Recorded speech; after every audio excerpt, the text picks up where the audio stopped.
itu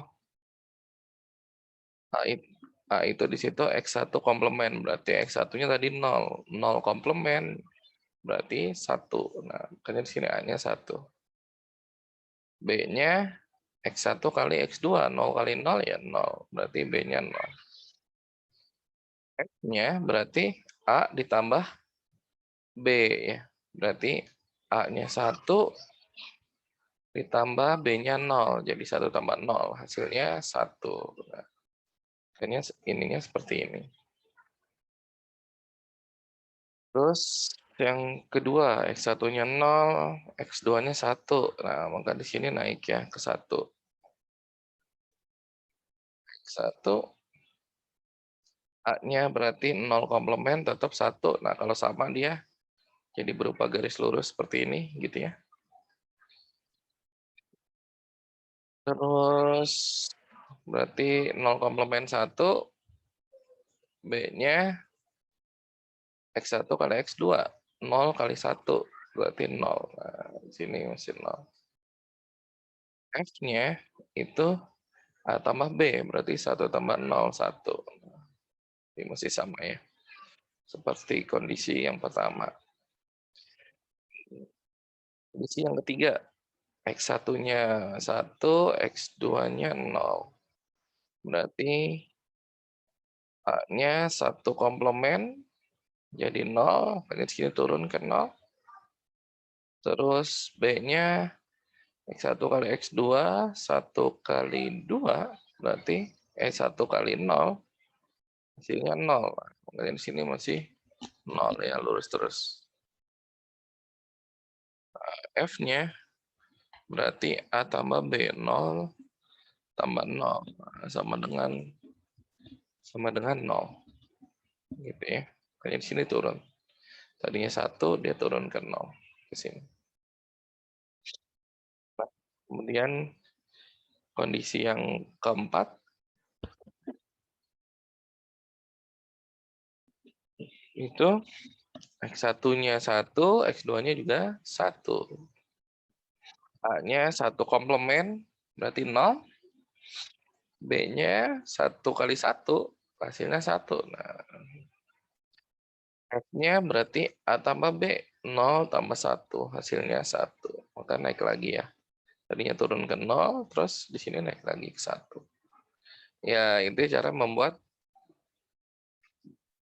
diagram waktu, gitu ya, menganalisis rangkaian digital. Atau bisa juga fungsi dari fungsi boolean atau mungkin yang lainnya, gitu ya. Nah, di sini tadi SR flip-flop, tapi analisisnya menggunakan diagram waktu ya. Gitu. Jadi kalau ini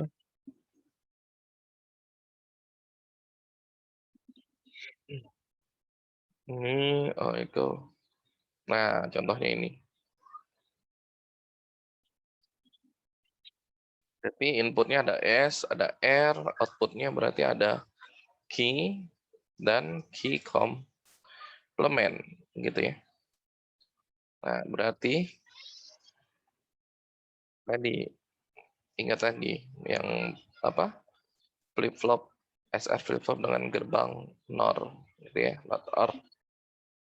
Kalau inputnya ada yang bernilai 1, maka outputnya pasti 0, gitu ya.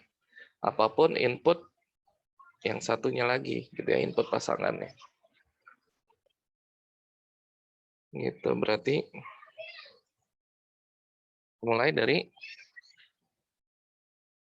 S-nya 0, R-nya 1, gitu ya.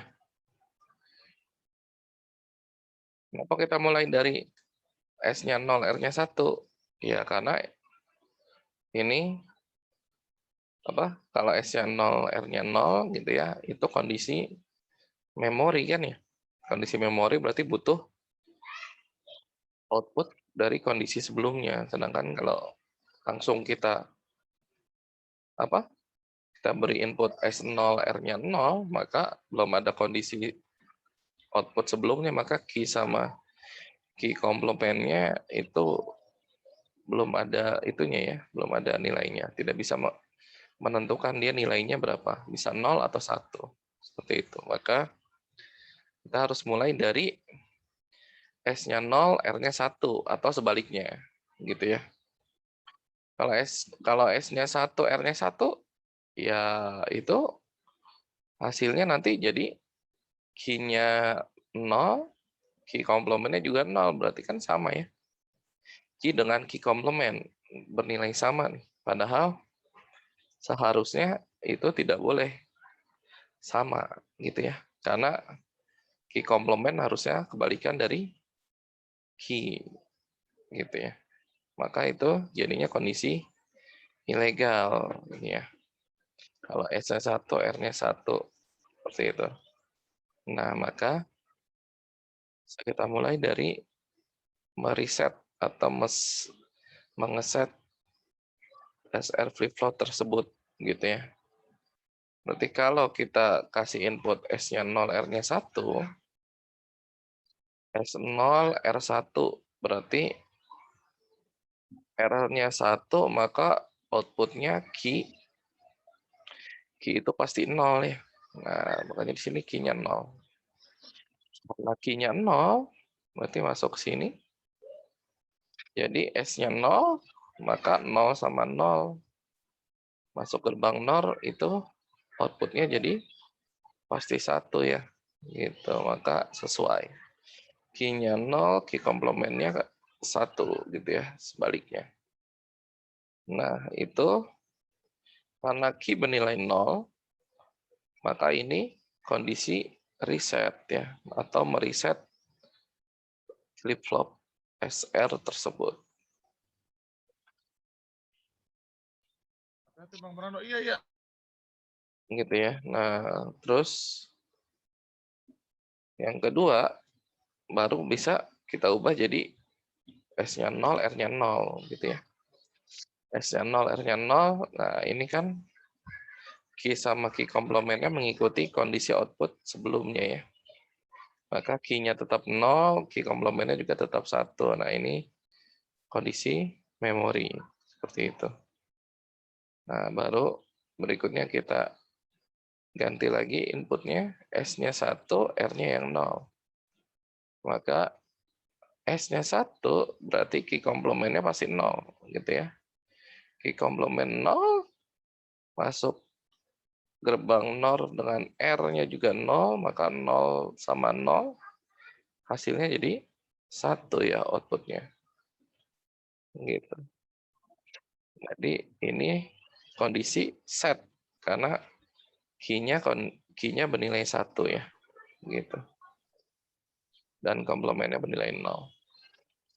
Berikutnya, kita buat lagi jadi S-nya 0, R-nya 0. Berarti masuk ke kondisi memori ya. Maka key-nya tetap 1, key komplementnya tetap bernilai 0. Gitu ya. Nah, untuk yang terakhir itu kondisi ilegal ya. Karena key-nya bernilai sama dengan key komplementnya. Gitu ya. Ya, ini apa? Menggunakan diagram waktu nih. Gitu ya, untuk menjelaskan dari SR flip-flop tersebut ya, sesuai dengan kisi-kisi yang paling akhir ya. Ini menentukan kondisi SR flip-flop dan hasil analisisnya Q dan Q komplement dengan diagram waktu gitu ya. Oke. Kemudian bilangan komplement ya, bilangan komplement harusnya tidak begitu sulit ya. Tinggal baca lagi bisa atau lihat lagi video penjelasannya. Pertemuan setelah UTS persis gitu ya. Tanggal 3 tanggal 3 Mei kalau nggak salah.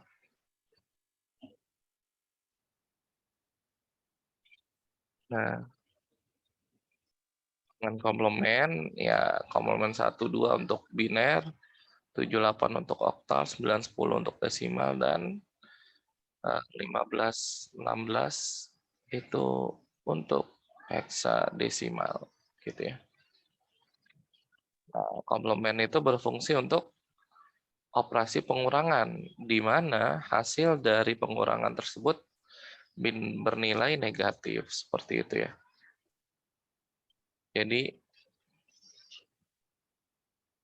Jadi misal 5 dikurang 7, dua-duanya desimal. Ya, hasilnya udah jelas ya. Kalau kita bisa pengurangan desimal, hasilnya pasti minus, karena 7 lebih besar gitu ya dari 5. Nah, tapi kalau di komputer, itu kan harus diubah menjadi biner gitu ya. Jadi operasi biner. Gitu, maka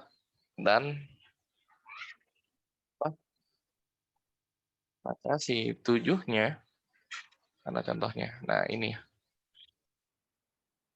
nah kita menggunakan komplement 2, gitu ya, maka pengurangnya itu harus kita ubah menjadi komplement 2. Ya, berarti 7-nya kita ubah dulu jadi biner, 111, kemudian kita ubah jadi komplement 2-nya, berarti ke komplement 1 dulu, yaitu 0000, baru jadi komplement 2, tinggal ditambah 1 ya, jadi 001. Nah, sekarang jadi 7-nya yang tadinya minus 7 atau dikurang 7, sekarang jadi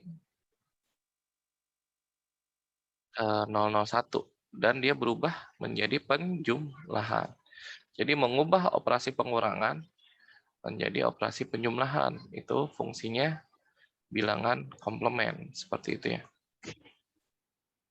Jadi sekarang tinggal penjumlahan nih. 101 ditambah dengan 001. Ya, hasilnya jadi 110. Nah, karena tidak ada carry di sini maksudnya bitnya atau digitnya dia sama sesuai 3 ya. Yang atas 3, yang bawah 3, dan outputnya hasilnya juga 3 bit atau 3 digit. Nah, berarti itu sudah langsung hasil akhirnya. Gitu ya. Karena tidak ada carry, karena tidak ada carry berarti harus diubah lagi jadi komplement 2-nya ya. Jadinya 010.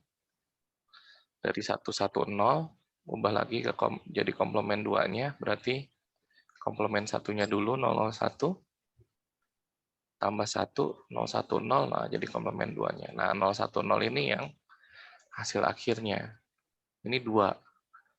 Karena tidak terdapat carry gitu ya di sini, karena dia sesuai jumlah bitnya atau digitnya 3, maka di sini dia negatif gitu ya. Kalau hasilnya berlebih bitnya atau digitnya seperti ini, nah dia maka tidak perlu diubah jadi komplement 2 lagi gitu ya. Ini karena ini untuk yang pengurangan hasilnya positif nih. 7 dikurang 5. Berarti kan jadinya 111 dikurang 5. Nah, dikurang 101 gitu kan ya.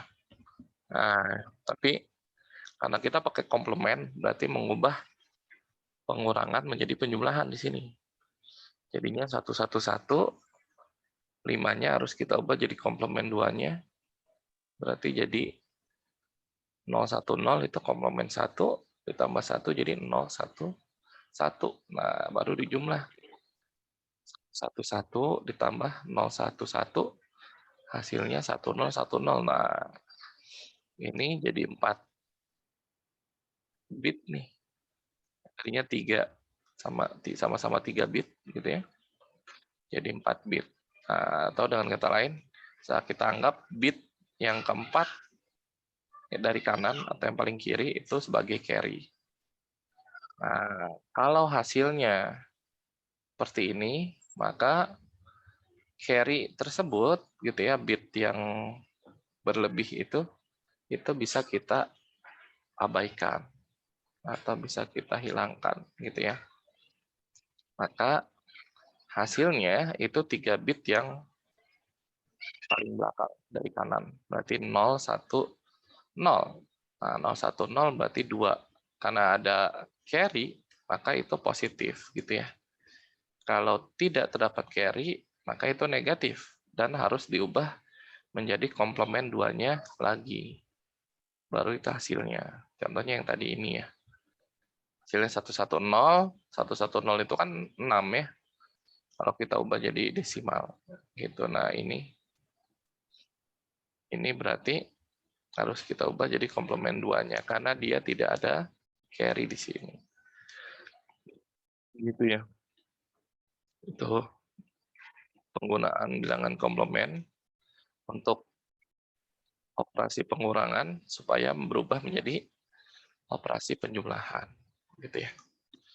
Nah, yang lain secara pengerjaannya sebenarnya sama gitu ya, cuma berubah ininya saja, apa? Angkanya ya. Komplement 1 2 itu untuk biner, 7 8, 7 dan 8 itu untuk okta, 9 dan 10 untuk desimal, dan 15 16 itu untuk heksadesimal ya. Bilangan heksadesimal gitu. Itu bilangan komplement ya, paling soalnya bisa jadi langsung ditanya bilangan komplement berapa gitu ya, dari bilangannya berapa, seperti itu bisa gitu ya. Contohnya misal yang ini ya, nah contohnya misal gini, hitung komplement 1 dari apa gitu ya, atau tentukan komplement 2 dari bilangan apa gitu ya. Kita ada bilangannya dikasih.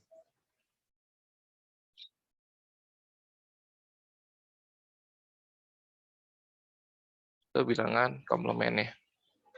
Berikutnya, menentukan persamaan logika dan buat tabel kebenaran. Ya, kalau tabel kebenaran bisa dilihat dari ini ya, dari slide sini pakai ini. Bisa dilihat nanti slide PDF-nya pengerjaan gitu ya. Jadi di sini ada semua gerbang OR, tabel kebenarannya seperti ini, gerbang N seperti ini, dan seterusnya. Terus menentukan persamaan logika. Ya, maksudnya berarti dari rangkaian logika yang sudah ada. Mungkin bisa jadi dikasih rangkaian logikanya, kita harus membuat ininya, persamaan logikanya atau fungsi booleannya, gitu ya.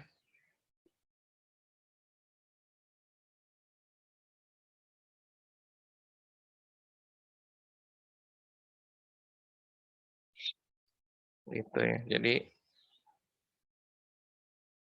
misal kalau di soal itu ya bisa jadi mirip beginilah. Sini ada fungsi boolean nih. Nah, fungsi boolean ini harus kita gambar nih. Harus kita buat sebalik ya. Misal ada gerbang logika, kita buat fungsi booleannya gitu ya. Gitu. Jadi gitu ya, misal mana ya contohnya? Yang keren itu ya. Nah, misal ya ini, misal seperti ini nih. Sini rangkaian logikanya, outputnya ada selisih, ada borrow, ya kita harus tulis ini, selisih sama dengan apa gitu ya. Atau kalau belum dinamai, bisa kita tulis sebagai F, misal. F, contohnya ini. Nah, begini. F dalam kurung tulis variabelnya A, B, kalau dua variabel, sama dengan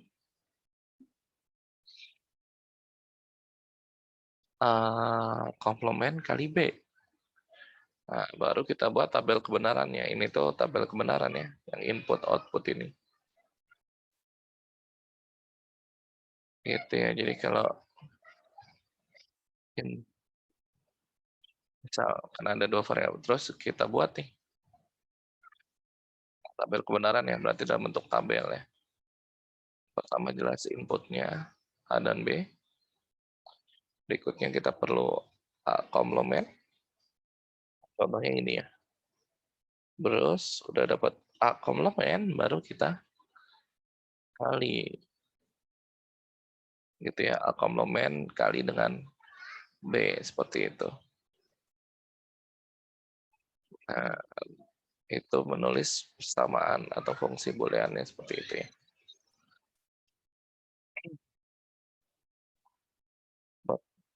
Nanti buat tabel kebenarannya ya gitu ya, bisa harus sesuai dengan kebutuhan ya, nggak perlu berlebih, nggak perlu kebanyakan kolom gitu ya. Ini kita cuma A aksen atau A komplement kali B, berarti kita perlu A komplement bisa dikali dengan B, berarti kita perlu inputnya 2 A sama B, terus A komplement baru dikaliin dengan B gitu ya. Jadi cukup 4 kolom seperti itu, nggak perlu lebih dari 4 kolom gitu ya. Logikanya kalau ini mungkin sederhana gitu ya, bisa jadi lebih rumit gitu. Bisa jadi misal contohnya yang tadi, karena misal contohnya bisa jadi mungkin contohnya begini nih. Nah, ini rangkaian logikanya misal contoh ya. Kita harus tulis fungsi booleannya atau persamaan booleannya gitu ya. Contohnya yang ini nih. Nah, F karena inputnya ada 3 nih. BC berarti tulis variabelnya A, B, C gitu ya. Terus baru tulis fungsinya sama dengan itu. Nah, sama dengan hasil dari rangkaian logika ini apa gitu ya. Gitu bisa di ini apa? Bisa dilihat contoh yang ini ya. Kalau balik ini rangkaian logikanya buat kita buat fungsi atau persamaan boolean yang ini. Nah, kalau ini terus misal buat tabel kebenaran nih ya, tinggal kita buat. Kita perlu 3 input gitu ya, A, B, C. Kalau ada 3 input berarti butuh 8 baris gitu ya, 8 kemungkinan variasi dari nilai inputnya mulai dari 000 sampai 111 gitu ya. Terus baru kita buat kolom-kolom yang diperlukan selain A, B, C. Uh, komplement gitu ya, berarti kebalikan dari A. Di sini ada B komplement juga, baru dijumlahin A dengan C, terus A dengan B komplement, hasil jumlahnya dikali, baru di not gitu ya, masukin ke gerbang not, baru di komplement atau dikomplementkan. Itu boleh seperti itu. Gitu ya, berarti ya agak kolomnya jadi lebih banyak lah jelas ya, karena inputnya ada 3. Bentuknya juga ini ya, sederhana.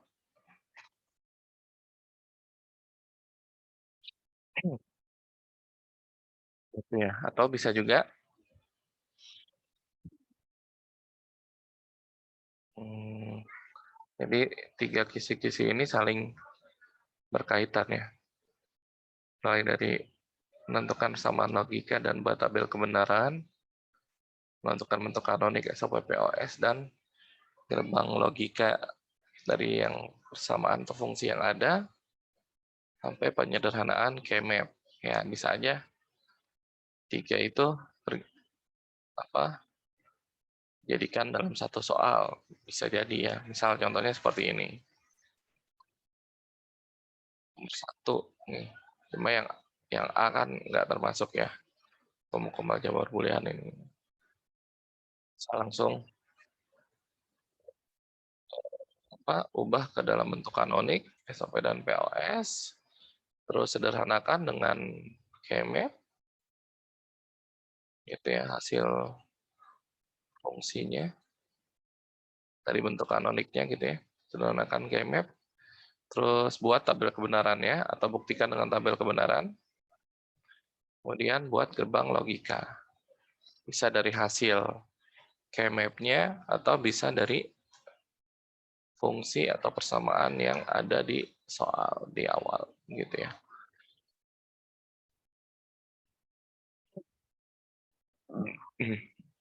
Kalau hasil K-map pasti lebih sederhana ya. Karena kan sudah disederhanakan ya dengan K-map gitu ya. Terus ya tadi cara membuat gerbang logika ya bisa lihat di sini gitu ya. Misal kalau kita balik kasih fungsinya atau persamaannya, kemudian buat gerbang logikanya dari sini. Nah, tinggal kita rangkai deh, gitu ya.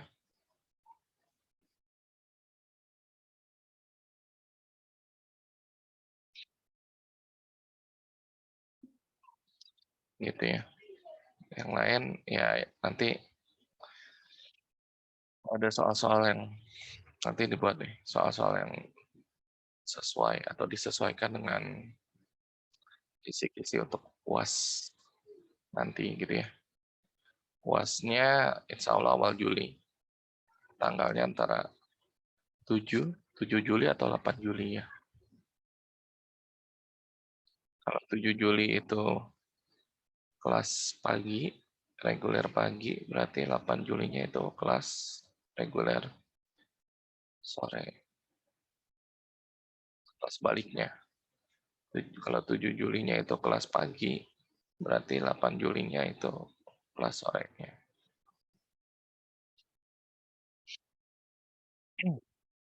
Gitu ya. Terus lagi ya, sudah sisanya ya teman sebelumnya sudah kita bahas, bisa di review lagi gitu ya.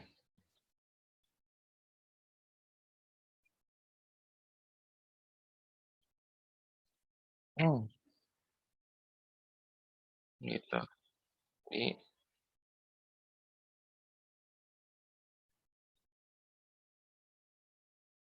ya sepertinya paling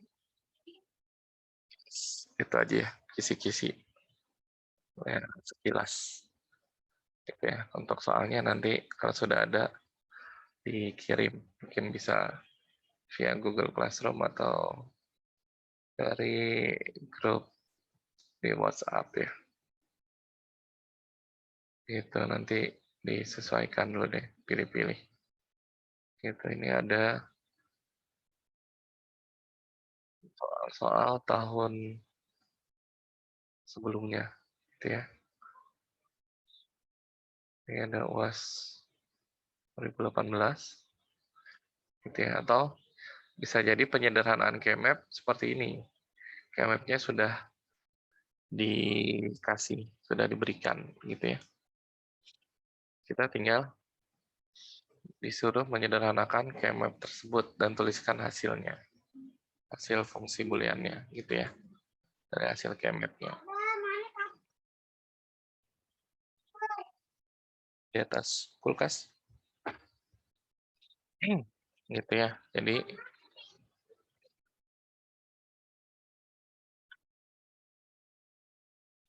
itu nanti mungkin bisa dibuat latihan ya, beberapa soal. Ini SR flip-flop gerbang NOR.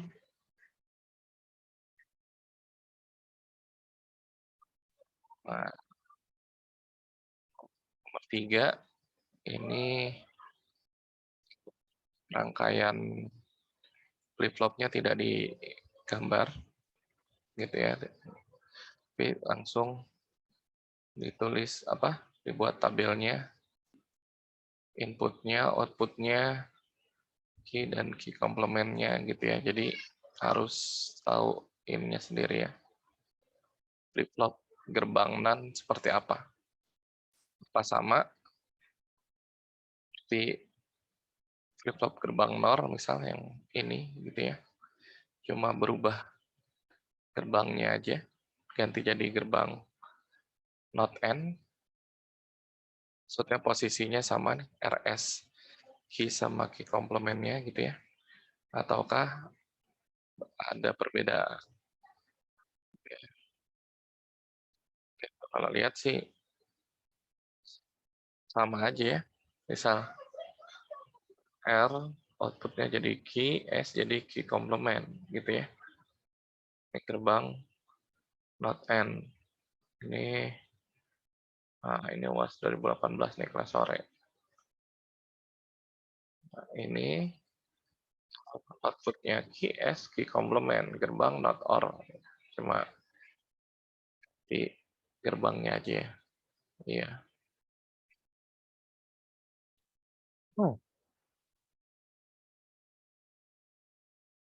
Gitu, mungkin.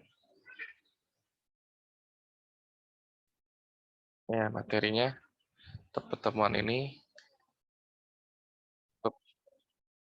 sampai sini. Ya, nanti ada pertanyaan, boleh ditanyakan. Atau boleh ditulis, ditanyakan di WhatsApp atau di Google Classroom, juga boleh. Ya, nanti untuk satu pertemuan lagi ke depan, gitu ya, berarti itu tanggal 28-nya mungkin udah mulai UAS atau ada tidak satu minggu ya, ada libur mungkin untuk belajar UAS gitu ya mungkin. Oke. Ada yang mau bertanya silakan. Kalau tidak ada yang mau bertanya, kita cukupkan sampai sini. Gitu ya. Kita tutup. Assalamualaikum warahmatullahi wabarakatuh. Waalaikumsalam warahmatullahi wabarakatuh. Waalaikumsalam warahmatullahi wabarakatuh. Oke. Terima kasih, Pak. Iya.